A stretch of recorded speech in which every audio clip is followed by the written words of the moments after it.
வணக்கம் ஸ்டூடெண்ட்ஸ். நம்ம இந்த வீடியோ பதிவில் என்ன பார்க்க போகிறோம்னா 8th மேக்ஸு சாப்டர் 1 ரேஷனல் நம்பரில் வந்து பார்த்திங்கன்னா ஃபஸ்ட்டு எக்ஸசைஸ் பார்க்க போகிறோங்க.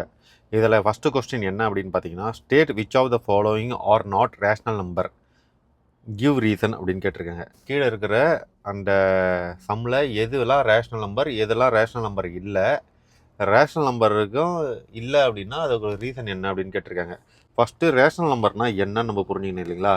ஃபஸ்ட்டு இந்த 3/7 அப்படிலாம் இருக்குது பார்த்தீங்களா. ஸோ ரேஷனல் நம்பரோட ஃபார்மட் என்ன அப்படின்னா P/Q, இதுதான் வந்து அந்த ஃபார்மட்டு. ஸோ இதில் என்ன அப்படின்னா பீன்றது பார்த்தீங்கன்னா நியூமரேட்டர், Qன்றது என்னன்னா டினாமினேட்டர். ஓகேவா, நியூமரேட்டர் டினாமினேட்டர். எப்பவுமே நியூமரேட்டர் வந்து 0லேருந்து என்னையும் நம்பர் இருக்கலாம். ஓகேவா, அது பிரச்சனையே கிடையாது. இது எப்படி சொல்லலாம் அப்படின்னா நியூமரேட்டர் ஈக்குவல் டு 0 கூட இருக்கலாம், ஆர் இது அபோவ் இருக்கலாம். 0 அண்ட் அபோவ் நெகட்டிவ் நம்பர் எப்படி வேணாலும் இருக்கலாம். அதாவது என்ன எனி நம்பர் இருக்கலாம். ஆனால் டினாமினேட்டர் கண்டிப்பாக நாட் ஈக்குவல் டு 0.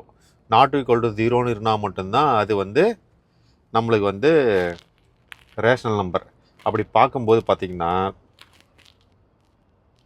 நம்மளுக்கு 3/7 அப்படின்றது ரேஷனல் நம்பர், 123/478 அப்படின்றதும் ஒரு ரேஷனல் நம்பர், 1/1000 அப்படின்றதும் ஒரு ரேஷனல் நம்பர், 0/68 அப்படின்றதும் ரேஷனல் நம்பர். ஏன் அப்படின்னா நியூமரேட்டர் 0 இருக்கலாம், அதனால் அதுவும் ரேஷனல் நம்பர் தான்.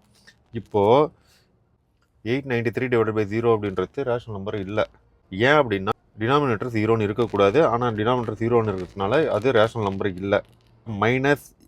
-8/9 வந்து ஒரு ரேஷனல் நம்பர், -6 -25 அப்படின்றது ரேஷனல் நம்பர், 18/-25 அப்படின்றதும் ஒரு ரேஷனல் நம்பர். ஸோ இது என்ன அப்படின்னா இதில் நம்ம என்ன புரிஞ்சுக்கணும், ஒரு ரேஷனல் நம்பர்ன்றது பார்த்திங்கன்னா நியூமரேட்டர் வந்து மைனஸில் இருக்கலாம், 0 இருக்கலாம், பாசிட்டிவ் நம்பராக இருக்கலாம், நெகட்டிவ் நம்பராக இருக்கலாம், 0வாக இருக்கலாம், பாசிட்டிவ் நம்பராக இருக்கலாம், அதில் பிரச்சனையே கிடையாது. டினாமினேட்டர்னு வரும்போது நெகட்டிவ் நம்பராக இருக்கலாம், பாசிட்டிவ் நம்பராக இருக்கலாம், ஆனால் கண்டிப்பாக 0ன்னு இருக்கக்கூடாது. அப்படி 0 டினாமினேட்டர் வந்து 0ன்னு வச்சுன்னா கண்டிப்பாக அது ரேஷனல் நம்பர் கிடையாது. இதை தான் நம்ம புரிஞ்சுக்கணும். ஸோ உங்களுக்கு இது கிளியராக புரிஞ்சிருக்குன்னு நம்புகிறேன். நம்ம அடுத்த சம்மில் சந்திப்போம்.